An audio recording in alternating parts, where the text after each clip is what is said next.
Bonjour à tous et bienvenue dans cette nouvelle vidéo sur Cult Story.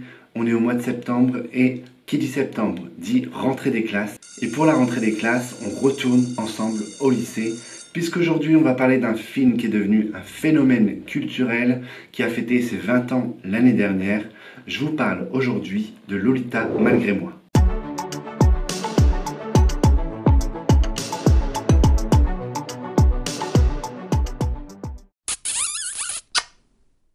Le film suit Cady Heron. Ça se prononce Cady en fait. Ok, Cady, qui fait sa rentrée à Evanston, dans l'Illinois.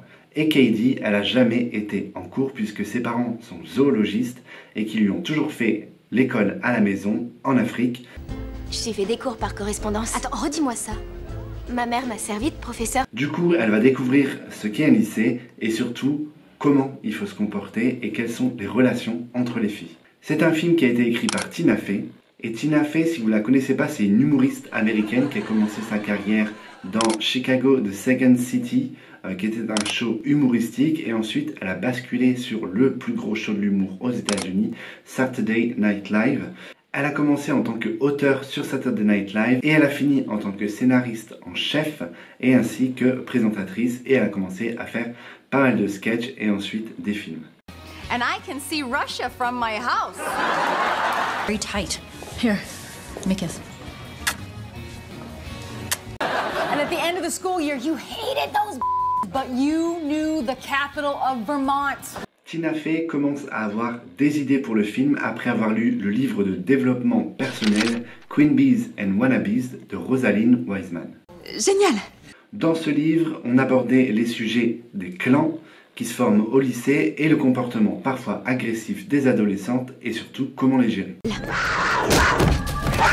L'idée va germer dans son esprit, il va avoir un premier jet du scénario et elle va contacter directement Lorne Michaels, le producteur de son émission Saturday Night Live.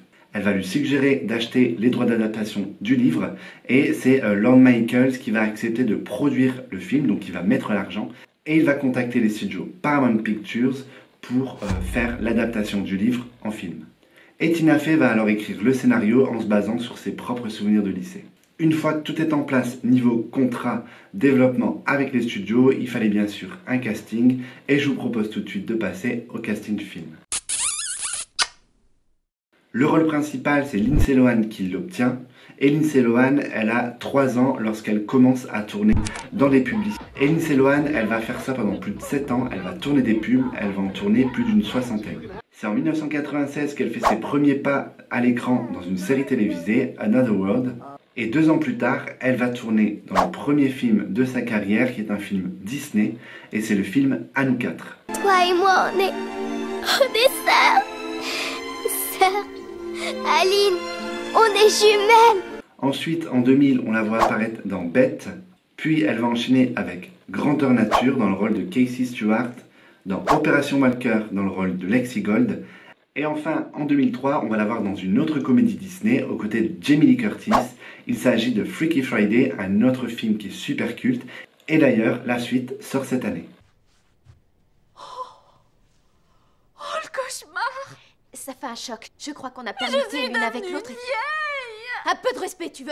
Lindsay Lohan, elle va d'abord auditionner pour le rôle de Regina George, mais les directeurs de casting vont penser que son image, son caractère colle plus au rôle de Cady Heron. I wanted to play Regina. Et en même temps, Lindsay Lohan, elle avait un peu peur de jouer une méchante puisqu'à l'époque c'était une Disney Girl et qu'elle avait un peu peur d'abîmer sa réputation en jouant une peste comme Regina George. Et Lindsay Lohan, sur le tournage de Lolita malgré moi, elle va retrouver le réalisateur Mark Waters, qui était en fait le réalisateur de Freaky Friday seulement 1 an avant. Rachel McAdams, elle va commencer sa carrière dans des pièces de théâtre, notamment des pièces de Shakespeare, à l'âge de 13 ans seulement. Ensuite, elle va partir à l'université de York pour faire ses études. Et enfin, en 1998, elle va obtenir son premier rôle dans une série Disney, The Famous Jet Jackson. Hey, Smiley. Et c'est en 2002, 4 ans plus tard, que Rachel McAdams va commencer sa carrière au cinéma dans le film My Name is Tanino. On va la voir dans plusieurs productions avant Lolita malgré moi, notamment dans Une nana au poil, Coupable par amour et La voix du destin. Rachel McAdams, elle est choisie pour jouer Regina George parce qu'elle est très gentille, très douce et les équipes de casting trouvaient que c'était assez drôle de la faire jouer un personnage à l'esprit diabolique comme Regina George. Une fois, elle m'a frappée devant toute la classe. Vraiment, c'était trop top. Amanda Seyfried, elle va commencer assez jeune aussi puisque à l'âge de 11 ans, elle va commencer à tourner dans des publicités et elle va également faire la couverture des livres de Francine Pascal. En 2000, elle va apparaître pour la première fois à la télévision dans un soap opéra qui est très connu aux États-Unis, c'est As the World Turns. Puis elle sera castée pour le rôle de Karen Smith, à savoir que Amanda Seyfried avait également postulé pour jouer le rôle de Regina George. Lacey Chabert qui a commencé également sa carrière très très jeune puisqu'elle va faire une audition pour jouer Cosette dans la production musicale de Broadway Les Misérables qu'elle va obtenir et ses parents voyant qu'elle a un bon potentiel, ils vont déménager à Los Angeles pour lui faire tourner dans les publicités et surtout dans des séries.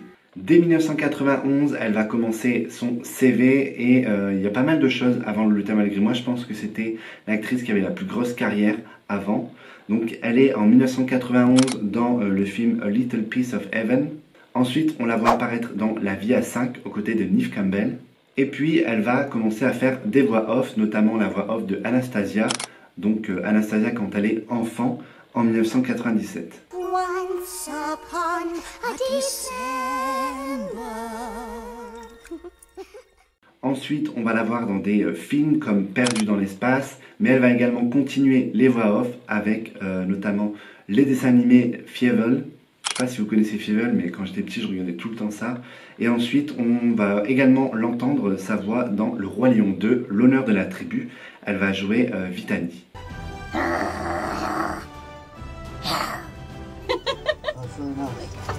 Et elle va également prêter sa voix à Elisa dans le dessin animé La famille de la jungle. I'm Eliza Thornberry. She's about 12 and her family sort of goes around filming this nature show. Et enfin, juste avant Lolita malgré moi en 2002, elle sera à l'affiche également de École paternelle. Le seul garçon du casting qu'on va passer en revue, c'est Jonathan Bennett. Jonathan Bennett, lui, il va faire une école d'art dramatique et ensuite il va déménager à New York pour lancer sa carrière.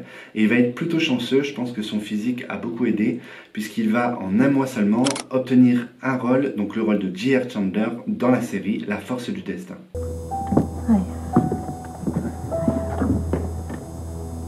Ensuite, on va le voir apparaître dans Boston Public, dans New York Unité Spéciale, et enfin dans Eastwick en 2002, et ensuite on le verra dans Lolita malgré moi. Lizzie Kaplan, qui joue le rôle de Yanis Yan, elle a failli pas être dans le film puisque les producteurs et les directeurs de casting souhaitaient une actrice qui avait un petit peu plus le look de Kelly Osbourne. Donc je ne sais pas si vous connaissez Kelly Osbourne, hein, la fille de Ozzy et Shannon Osbourne. Donc un look à l'époque assez grunge, assez rock. Mais ils vont décider d'engager Lizzie Kaplan parce qu'elle les aura convaincus avec son jeu d'acteur. Aussi gentille qu'une hyène enragée, c'est qu'une grosse pétasse de fouteuse de merde, tu m'as bousillé la vie. Et enfin, Tina Fey, elle va écrire des rôles sur mesure pour deux de ses collègues qui jouaient avec elle dans Saturday Night Live. Je parle de Amy Poehler qui fera du coup le rôle de la mère de Regina. Et enfin, Tim Meadows qui jouera le principal du lycée, qu'on retrouvera d'ailleurs dans la suite de Lolita malgré moi et dans le téléfilm qui est sorti l'année dernière, en 2024, la comédie musicale. Et pour la petite info, le rôle de Regina avait été proposé à Evan Rachel Wood, qui a refusé, et Ashley Tisdale avait également auditionné pour le film. Elle souhaitait jouer le rôle de Karen, mais elle a raté le rôle. Le film est censé se dérouler à Evanston, dans l'Illinois, mais le tournage a été effectué au Canada, à Toronto, comme beaucoup de tournages de séries et de films, parce que c'est beaucoup moins cher apparemment. Le tournage a débuté le 27 septembre 2003 et il s'est terminé le 25 novembre 2003. Donc voilà, 3 mois pour faire un film qui est devenu extrêmement culte. Dès la sortie, le film a eu un immense succès auprès des ados et est devenu très vite un phénomène de pop culture. D'ailleurs, il y a encore aujourd'hui beaucoup de gifs et de mèmes qui sont utilisés avec des scènes cultes du film. Et les répliques sont vraiment devenues cultes. On est le 3 octobre. Alors en français, hein, je parle des répliques en français. On est le 3 octobre. Non, s'il le faut, je suis prêt à vous garder toute la nuit. On peut pas les garder après 5 heures. S'il le faut, je suis prêt à vous garder jusqu'à 5 heures. Qui d'entre vous s'est déjà fait traiter de salope? Et les répliques sont devenues tellement cultes qu'ils sont aujourd'hui encore utilisés aux États-Unis et même partout dans le monde pour faire référence au film. Mais aux États-Unis, il y a un phénomène qui est assez marrant, je trouve, c'est que on utilise les répliques du film sur les manifestations. Donc on change voilà un peu le sens ou le mot, mais on fait directement référence à Lolita malgré moi, Mean Girls en anglais, pour du coup faire des pancartes lors des manifestations. Les actrices et le film va être récompensés à plusieurs reprises, notamment en 2004 pour les Teen Choice Awards, puisque Lindsay Lohan va avoir 3 prix. Le prix de la meilleure actrice, le prix de la révélation féminine et le prix Blush. Les actrices vont également remporter des MTV Movie Awards, notamment la meilleure actrice pour Lindsay Lohan, la révélation féminine pour Rachel McAdams. Je vous le disais, le film et les répliques sont devenus cultes, on les entend encore aujourd'hui, notamment dans la pop culture, dans le cinéma, dans les séries et dans les chansons. Et notamment Mariah Carey qui est une très grande fan du film et elle a d'ailleurs basé sa chanson Obsessed avec le film. Elle a déclaré en interview que cette chanson avait été inspirée par Mean Girls et d'ailleurs dans le clip, dans la chanson, on peut entendre la réplique de Regina George qui est en anglais « And I was like, why are you so obsessed with me ?» And I'd be like, why are you so obsessed with me? And I was like, why are you so obsessed with me? De les enfoncer bien profondément dans ton... Le film va être dans les listes des meilleurs films de tous les temps de Entertainment Weekly. Il va être notamment à la 12e place des meilleurs films au lycée de tous les temps en 2015. Le film va être tellement culte qu'il va remonter jusqu'à la Maison Blanche, puisque en 2013, le compte Twitter de la Maison Blanche partage une photo de Bo, donc le chien des Obama, avec une légende « Bo, stop trying to make fetch happen ». Fetch, ça doit trop rien vous dire comme ça, mais en fait, en version originale, c'était le mot que Gretchen voulait absolument faire entrer dans le langage courant et qui n'a jamais marché. That is so fetch. Gretchen, stop trying to make fetch happen. En 2018, donc 14 ans après la sortie du film, le film a été un des sujets d'un épisode de RuPaul Drag Race, puisqu'ils ont recréé la scène mythique des conversations téléphoniques piégées entre les plastiques. Et ils ont également basé un des défis sur la réplique « Why are you obsessed with me ?» Et vous devez avoir aussi la référence puisqu'en 2018, Ariana Grande a sorti sa chanson « Thank You Next ». Et dans ce clip, elle rendait hommage à plusieurs comédies pour adolescents des années 2000, notamment Mean Girls, Lolita malgré moi, avec cette scène de la chanson de Noël, donc Jingle Bell, qui est chantée par les plastiques avec une Kris Jenner qui jouait également un rôle. Et dans ce même clip, on a 2 personnages du casting original qui font une apparition, notamment Jonathan Bennett qui jouait le rôle de Aaron Samuels et Stéphanie Drummond qui interprétait Bethany Bird, une des filles qui était obsédée par Regina George au lycée. En 2023, une bonne partie du casting, notamment Lindsay Lohan, Lacey Chabert et Amanda Seyfried, se retrouvent dans une publicité pour donc Walmart. Walmart, c'est un peu genre le Auchan des États-Unis et du coup c'était assez drôle puisqu'ils ont repris un peu tous les scènes iconiques du film pour en faire une publicité pour le Black Friday. Et enfin, en 2020, Tina Fey avait annoncé le développement d'une comédie musicale, du coup l'adaptation de la comédie musicale de Broadway en un film, et c'est d'ailleurs sorti en janvier 2024. Alors dites-moi en commentaire si vous l'avez vu. Moi je ne l'ai pas regardé mais c'est sur ma liste, mais à voir, apparemment c'est quand même pas mal. Je vous propose maintenant de passer aux secrets et aux anecdotes du film.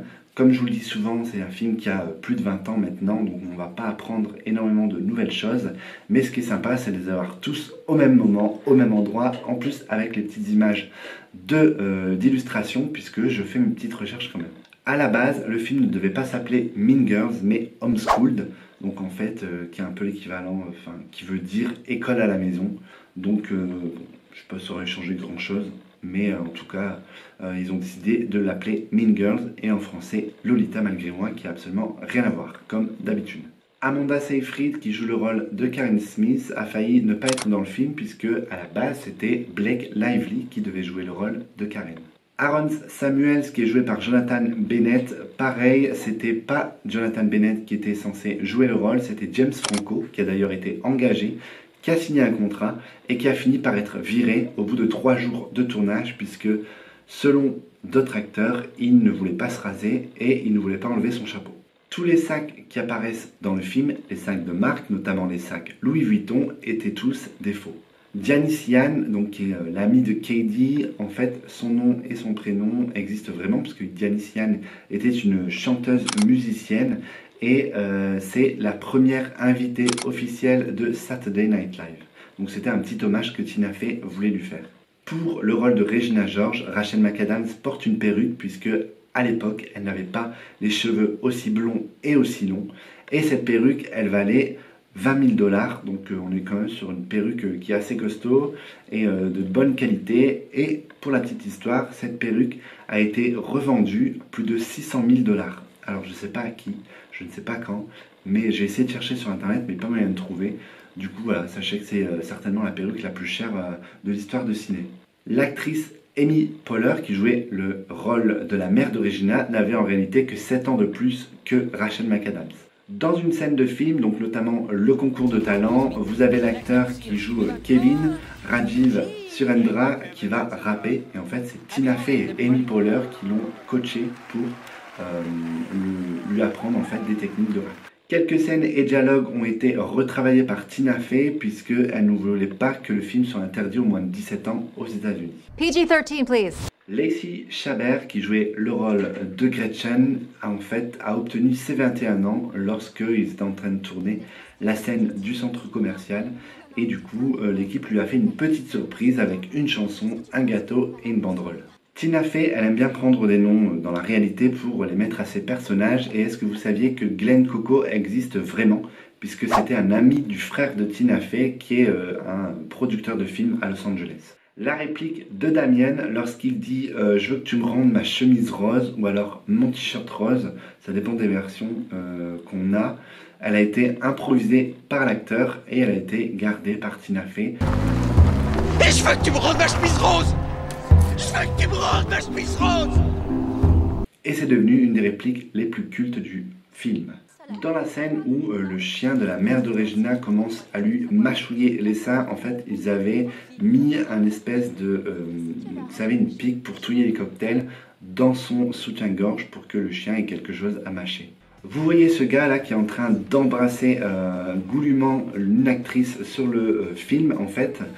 Pour la petite histoire, c'était son premier baiser, mais genre son tout premier baiser de toute sa vie. Il l'a fait en caméra dans un film qui est devenu plutôt culte. Les looks des plastiques sont devenus très cultes également. Il faut savoir que l'équipe qui était responsable des tenues pour les actrices du film avait prévu presque 60 tenues pour Lindsay Lohan et 30 tenues par actrice pour les autres plastiques. Est-ce que tu savais qu'il y avait une scène coupée pour la fin du film lorsque Regina, elle est en train de s'excuser auprès de Cady et qu'elle est un petit peu gentille, donc c'est assez bizarre pour le personnage. Donc cette scène elle a été coupée, je vous la mets et j'espère que vous allez la découvrir parce que moi je l'ai découvert pour cette vidéo. Well, I'm sorry about all the other stuff too. Okay, I'm going to forgive you because I'm a very zen person. And I'm also on a lot of pain medication right now. Voilà ce que je pouvais dire sur le film Lolita malgré moi. J'espère que vous avez appris des choses. N'hésitez pas à vous abonner. Laissez-moi un commentaire pour me dire si c'est un film que vous avez vu, si c'est un film que vous appréciez. Et moi je vous dis à bientôt pour une nouvelle vidéo.